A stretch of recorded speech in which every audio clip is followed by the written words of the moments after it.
Hi everybody, and welcome to EarthEcho Snack Size Science, Going Green and Keeping Clean. So my name is Rachel and I join you all the way from Melbourne, Australia. So I just want to let you know there are a lot of people online right now. So I just want to say that if we experience any technical issues, it's simply because there are a lot of people accessing the internet right now. So we just have a little bit of patience and we'll be right to go. All right, so let's get started with creating green cleaners and sprays for around the home and in the garden. So the materials that you will need today with you are baking soda, water and citric acid, some essential oils. It doesn't matter what they are, just what you have at hand. If you have any, doesn't matter if you don't have any of those at all, you don't quite need them. Dishwashing detergent, vegetable oils, and we need some garlic, some really smelly garlic, and just an assortment of bowls just so that we can do some mixing and things like that today, measuring cups. You might need a few empty jars and some storage for our little bombs that we're going to be making for cleaning our toilets today, and a couple of spray bottles to be able to put them in. So you can see the ingredients there, and the things that we need are up on the slide there at the moment for you. And so if you don't have all of those things here at the moment, it doesn't matter. You can just use what you do have, and later on you can have another go at it and do it as well. So coming all the way from Australia, it's important here for us in particular to have green and organic sprays for the garden and also for our household as well. And it's keeping the environment, healthy. And once the environment's healthy, we're healthy as well. So just a little bit of context about how I use sprays here on my garden in Australia. We want to keep our waterways nice and clean.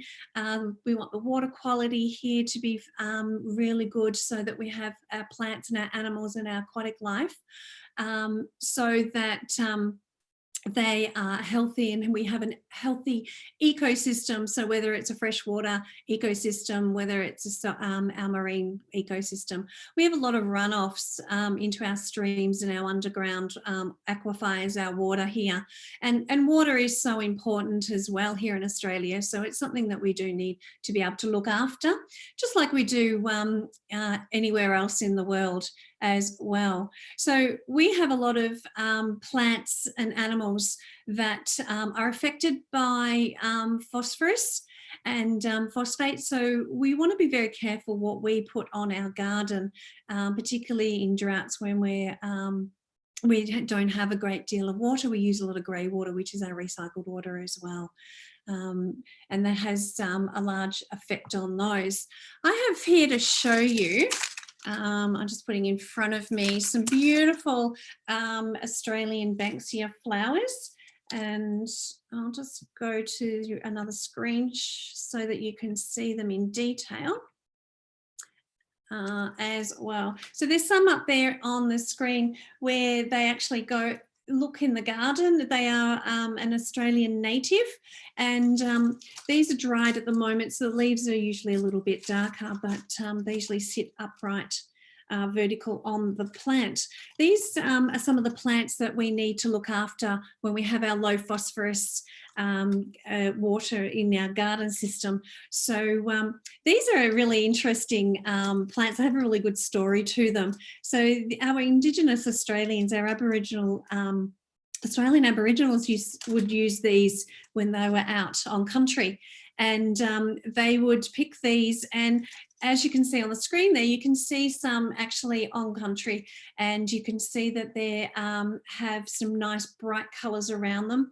They have a sweet nectar in them, so the birds really love them, but also our Indigenous Australians used to use them as a sweet drink, so they would soak the nectar out of the plants and into water and have a little bit like a sweet honey drink as well.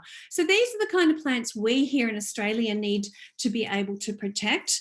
because they do have a lot of importance for our bird life in Australia at the moment. And I have these in my street. So these are street trees at the moment. So I've picked these last season.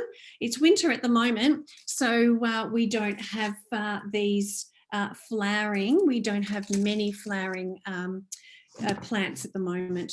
So it's really important that we just be very careful with our water and have, you know, low phosphorus in our products. So Rachel, it's Jacqueline from EarthEcho. And before you get started on the demonstrations, we did have a question from YouTube, and it's from Jenna. And she wants to know, do you know if Australia uses more green cleaners than other countries do? That's a really good question, Jenna. And I think we have a really big movement here in Australia. I really can't compare at the moment to a lot of other countries. But I think we are up there with some of the other countries like Switzerland and Finland. I'm not sure about you guys in the States. Jacqueline, you might be able to highlight that a little bit more than I can. I think, you know, we try to do what we can. And I think that, you know, I think today is a great example of how we can even make some cleaners at home that help the environment. That's right. Yeah. So, and it's the same thing too. You'll have plants over there that don't tolerate that phosphorus, the high phosphorus as well. So here in Australia, we have an El Nino effect.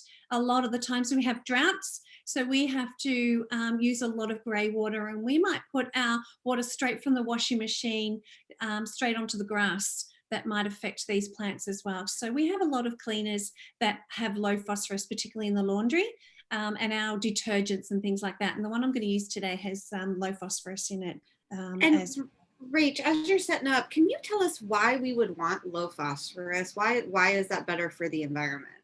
When phosphorus ends up into our waterways, particularly when we have a lot of insects in our waterways, so we have water striders, we have water dragons, we have dragonflies, and they sit on top of the surface of the water as well. So there's that surface tension, water surface tension there.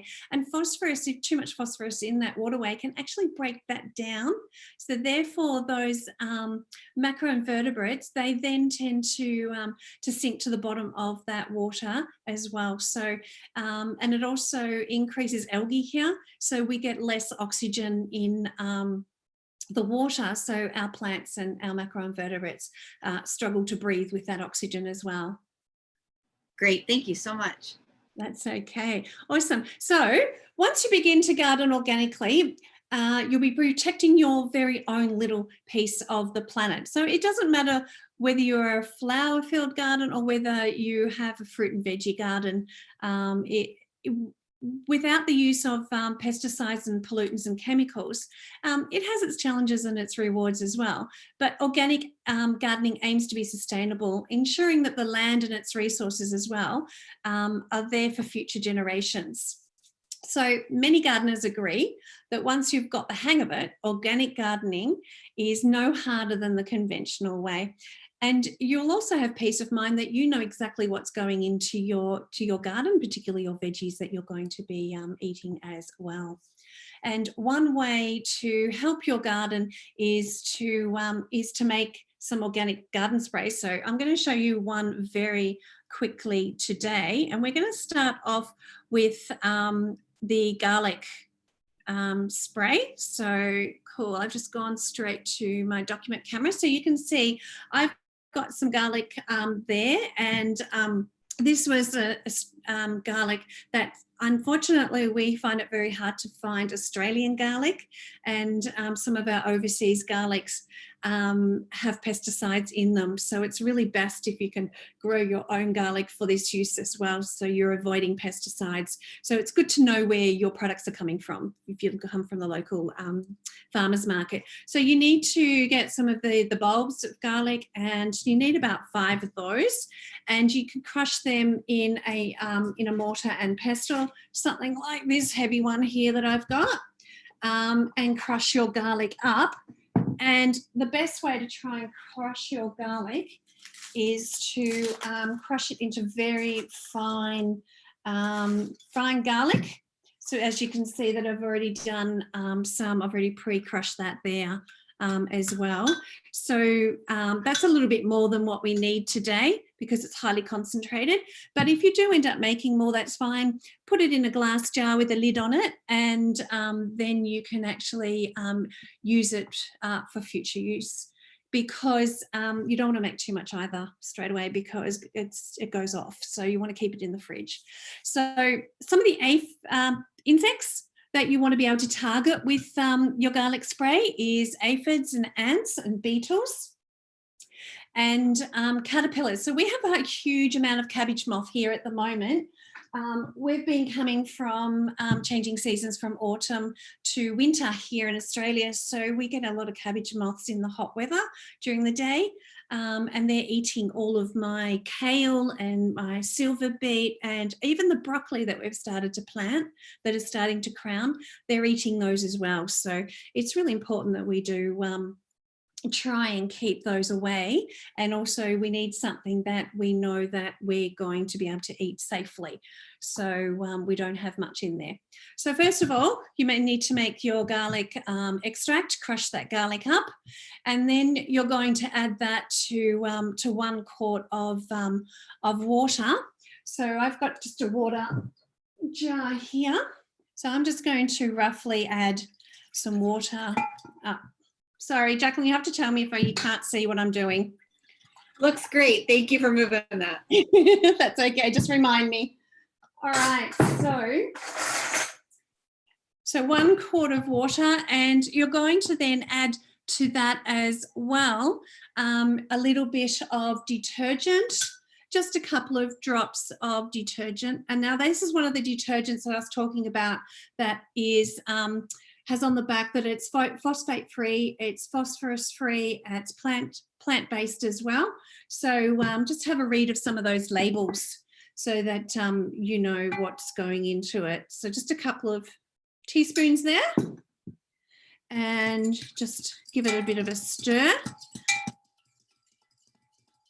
And Rachel, while you're stirring, we have some viewers on YouTube, and I think that they've realized that it's 2 a.m. in Australia. So we have some, thank you for teaching us so early, and you sound very awake. And then Yasmin would like to know, well, first, she's really excited about the garlic spray. She's going to use it on her mint plant, but she wanted to know, is neem oil eco-friendly to use on your plants for pests in the garden? Sorry, what oil was it? I missed that. Neem oil, NEEM. Okay, so is that just a brand of oil, like a vegetable oil? Because we don't have that here. I'm not actually sure, but I will research and get back to you. All right, cool. But if it's a vegetable oil, it should be fine. It's an organic oil as well. So olive oil, cold pressed olive oil, or vegetable oils, even a liquid coconut oil would be fine. Okay, so I'm just pouring this into my spray bottle. And it looks like from the internet that neem oil is it is an insecticide that can be used to repel some insect or some pests like aphids and Japanese beetles. But we do know that it's not great for cats. So I think the garlic spray might be better. I know what you're talking about now. That makes sense. What it is here in Australia, it'd be called white oil, and it is perfectly safe to use.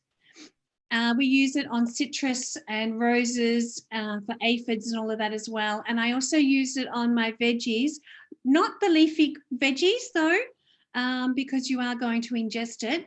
Even with something like this spray that I've put into an old garden sprayer that I've had for years. I know it's made of plastic, unfortunately, but because I've used it for years and recycled it, you can see there's water on there.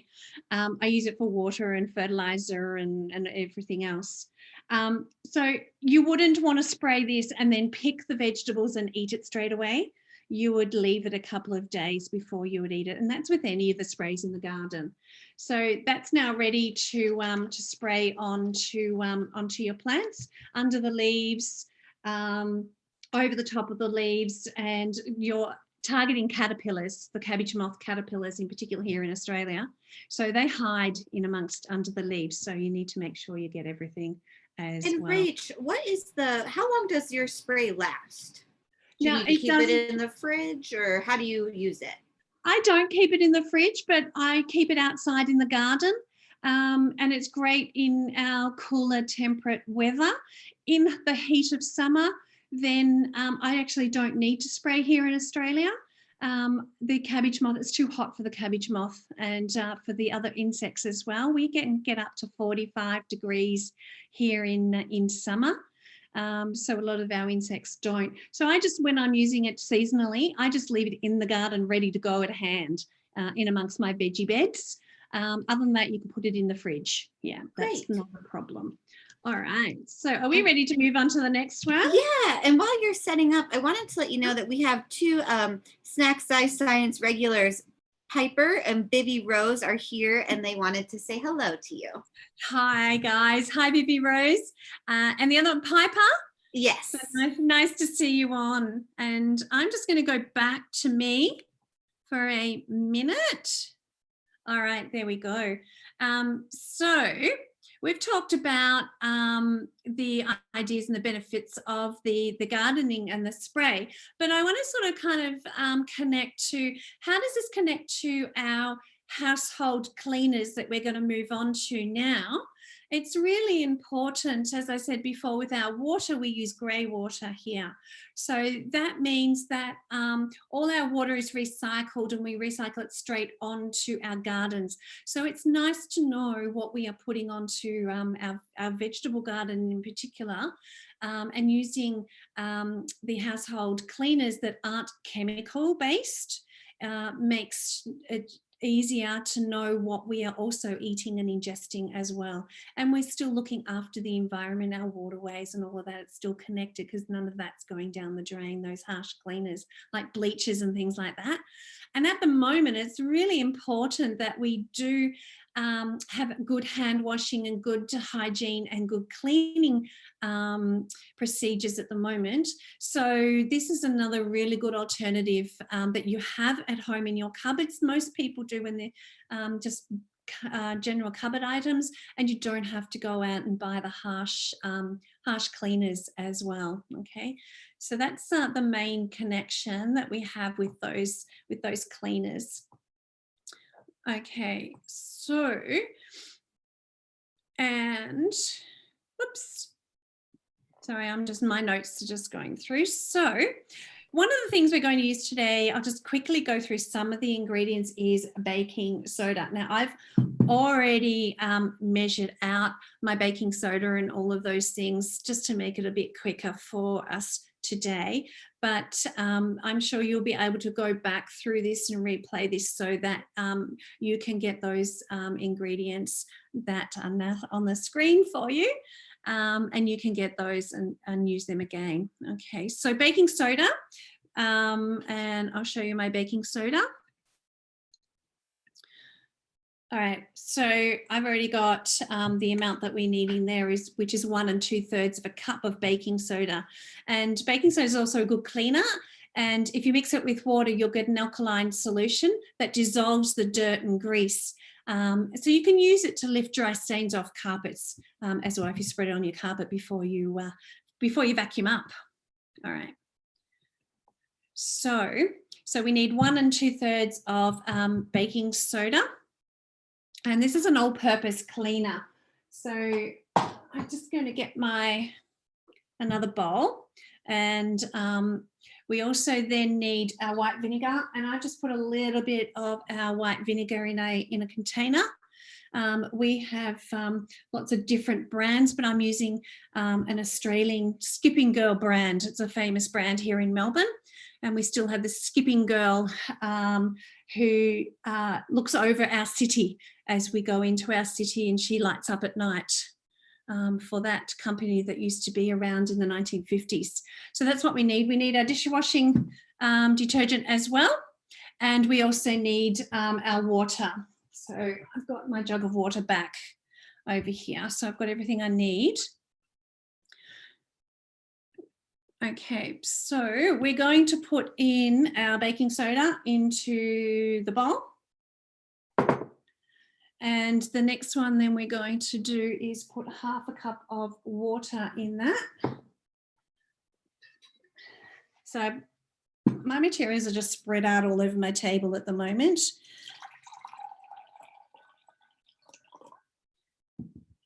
Okay, so that's my half a cup of water that's in my jug, and I'm just going to pour that in. And you can see already it's starting to bubble up there a little bit. And I'm going to put in 2 tablespoons of vinegar. Now, when I put baking soda and vinegar together, I wonder, Jacqueline, if anyone knows what will happen. Great. So as you're slowly pouring that in, let's see if we can get some responses in from our viewers on YouTube. Looks like we have maybe some bubbles, maybe a gas will come up. Yeah, definitely. We're having a reaction here, a chemical reaction to the vinegar and the baking soda. It has been slowed down a little bit by the addition of the water as well. So with that reaction, we actually ended up with a gas as well. So, you know, the old experiments that you have with a balloon on top of a container, and you mix the two together and then the balloon blows up. So that's trapping that gas, but we haven't trapped that today. So once again, I am just stirring this really well. I can feel it on the bottom of the bowl with my spoon, and it is a little bit thick. And I've got to remember, I want it to go through one of my sprayers that I've got here as well. So I recycle my spray bottles too, Jacqueline. I've got another one that was a cleaner spray that I keep using as well for this one. So that's a great idea. Because I'm going to mix it in the bottle as well. And Rach, Vivi did guess that the solution was going to bubble. And Casey on our EarthEcho team wanted to let everyone know that she uses baking soda and vinegar to clean up pet messes, and it works amazing. And it's also a disinfectant. But Vivi Rose, fantastic guess. But yeah, you are right. So I'm hoping after this, Jacqueline, we have a lot more people using these cleaners. So this is just my recycled bottle again, another one. And I've just make sure I turn that off because I'm just going to give it a good shake. So this is another cleaner that you will want to make up at the ready and not have it sitting around too much. And then you should be able to spray that. I'll go back to one of my dirty dishes. And then you can spray that up once it comes through, starting to come through. And then you can wipe that up.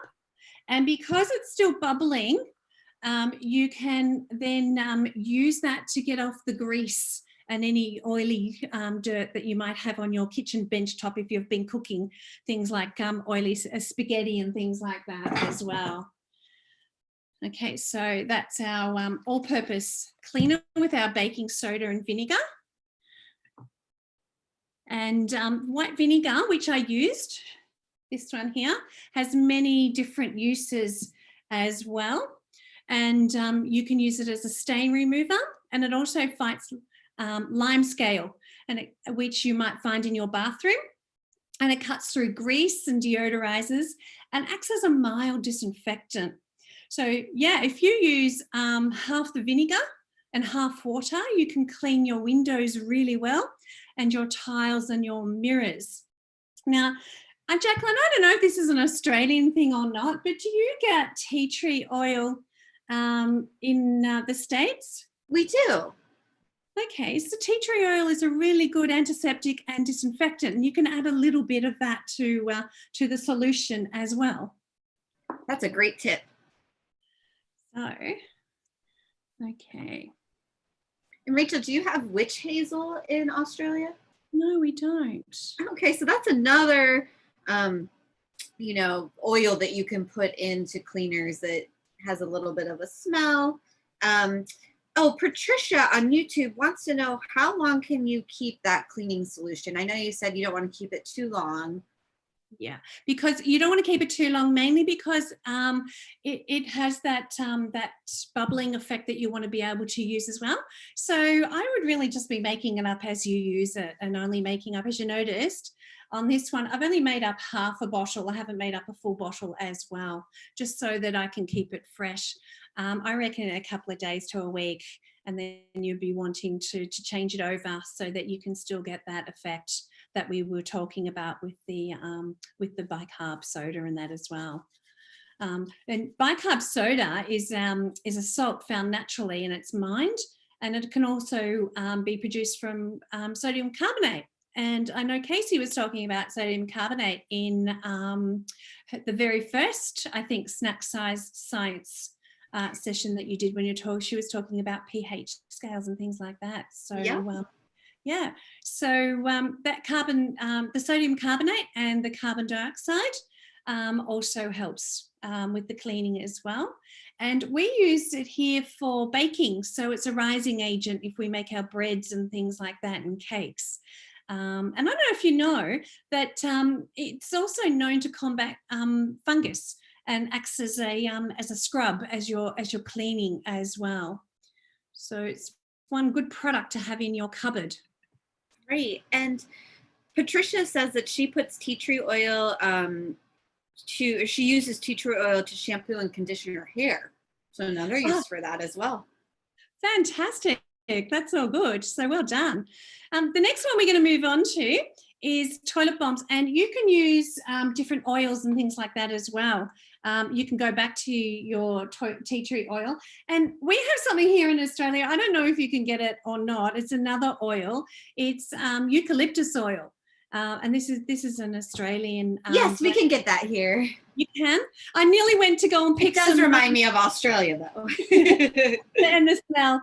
I nearly went to go and pick some eucalyptus oil, some leaves for you off the trees down the road, to show you how oily they are when you pick them off. And we use it in everything. I actually use it in my laundry. I chuck it in the washing machine with my detergent and use it as a sanitizer in my washing machine as well. And you can put it in any of these cleaners. But for the next one, we're going to use a citrus oil, and just because it smells nice and smells like it's clean as well, so which is good. So we're going to use baking soda again. We're going to use citric acid, and we're going to use some oils and just a little bit of water. I've got another recycled bottle.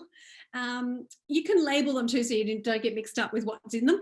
And I'm just going to use a couple of spritz, because the next thing that we're going to make is some toilet bombs, and we don't want them to become too wet, and we don't want them to mix and to fizz like we did for our all-purpose cleaner there. And I've got a couple to show you. I made a few in advance, and they smell nice and citrusy. And you can chuck them into just the toilet bowl. And once again, you get that fizz happening with the baking soda when it hits the water. And also it helps with the scrubbing and the cleaning of the toilet bowl. So it's really good to have a couple of these on hand and just have them in a storage glass jar, and just have them at hand and chuck them in on a regular basis. You have nice, clean smelling toilets all the time. Okay, so I'm just sorting myself out here. We've got...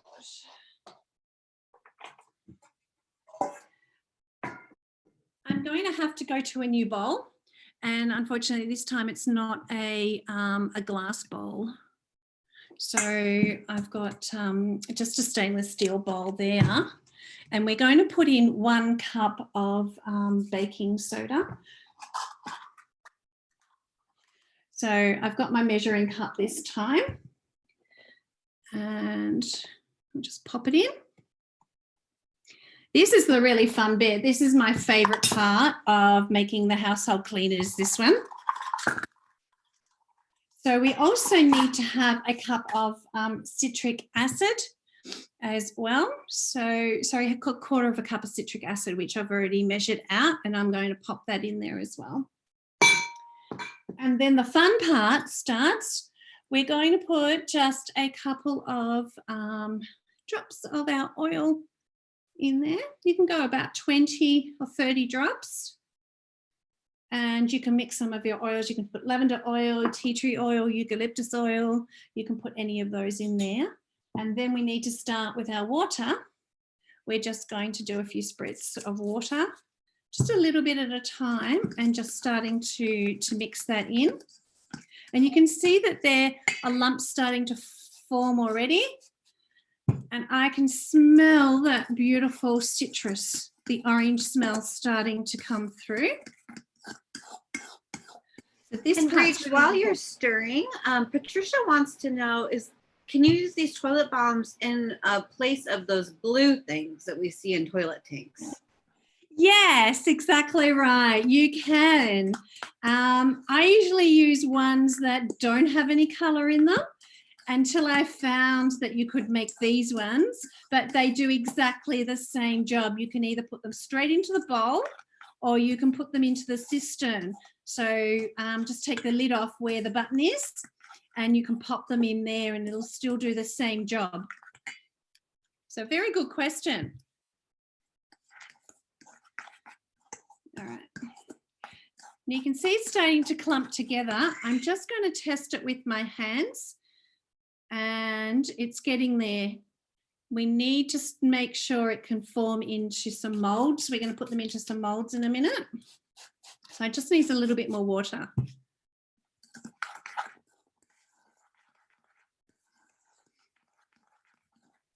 Now Jacqueline, I use my hands with this one and I found last time I did this, my rings were super clean by me using my hands when I finished. That's great. I know we're all really excited to make some toilet bombs on the EarthEcho team. And I think that these could also be really great even presents for people. Put them in a nice glass jar and you have a clean toilet. I love it. Yeah, definitely. You can put them into jars and you can make, say, the nice, if you notice, I've got nice sharks on the top. And you can add different colors for different seasons and you can give these away as presents. Or if you had any fairs or market stalls, you could use them and sell them as well to encourage other people to go green with their cleaning. So I'm happy with that. It's stuck together reasonably well. So it will take 12 hours to dry to form into the dry cakes. So we're going to put those into some molds. Now, if you don't have any silicone molds, that's fine.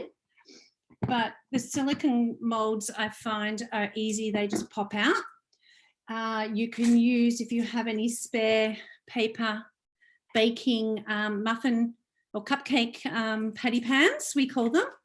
I've got some silicone ones that worked really well and lots of reusable ones as well, or the tins that are small enough. Sometimes they don't come out very well with the tins, and I just sprayed a little bit of vegetable oil on the tin first. So just fill up your molds. And Rach, have you ever added any, Yasmin on YouTube is wondering, have you ever added any food coloring or any coloring to the bombs, or do you think that would stain your toilet? I haven't, because I like the natural look. So yeah, no, I haven't actually added any color to that, but I can't see why you can't, especially if you are using natural dyes. You can quite easily do that as well. So, and Piper wants to know, could you use this like a bath bomb? They are very similar to the bath bombs, yes. The only thing is I would be very careful about using a lot of the citric acid, because I noticed when I used my hands, the first time, it didn't happen today, but the first time they were a bit sensitive. So if you've got sensitive skin, you might just want to be a little bit careful with that, because the citric in it can sting your hands a little bit. So you've just got to test it first with you to see whether you have any sensitivity to it or not. Because when you put them in the toilet, you're going to use a brush to clean with, so that you're not touching it with your hands. So the bath bombs are made in a very similar manner to that, but I would guess that they don't have as much citric acid in them for that reason. Cool. Okay. Great. So the citric acid can be manufactured or it can be made from lemons, from lemon juice as well, and that's originated back in the 1780s in Sweden. They found that they were able to use the citric acid from lemons from there. And Rach, does it matter what kind of mold you use? So if you had, I know you mentioned silicone, but could you use maybe a plastic mold or a metal mold? Yeah, the metal molds or plastic. If it's hard plastic, it's not going to pop out. So that you will need to put a little bit of oil just so that they do pop out of that mold. If you don't, they tend to stick and you're kind of digging them out of that mold. So that's why using the paper ones, if you have any of those, because they break down too, the paper ones. So that's probably not a bad alternative if you don't have the reusable silicone molds. And you can put these in the metal molds to just help them to stay in shape as well. That's great. So we'll just hold for 1 second, see if we have any last minute questions on YouTube. Is there anything else you wanted to share while we're waiting for that? I think I've kind of gone through everything. I've just looked at all my notes and I've kind of gone through everything. But if anyone has any questions maybe about some of the Australian content while I'm here, or any other Australian questions I might kind of be able to ask or answer. I think we're all set. So do you mind wrapping up for us?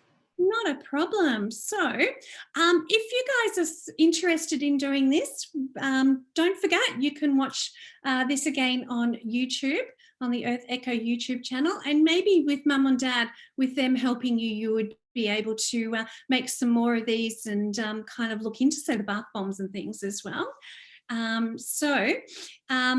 If you want to learn more about the waterways and water quality, jump on the EarthEcho website at www.earthecho.org, and you'll be able to look into the programs and resources that EarthEcho have on their website there. So don't forget, also coming up, there's on May the 20th, Coral Creations, and May the 22nd, diving into the ocean zones.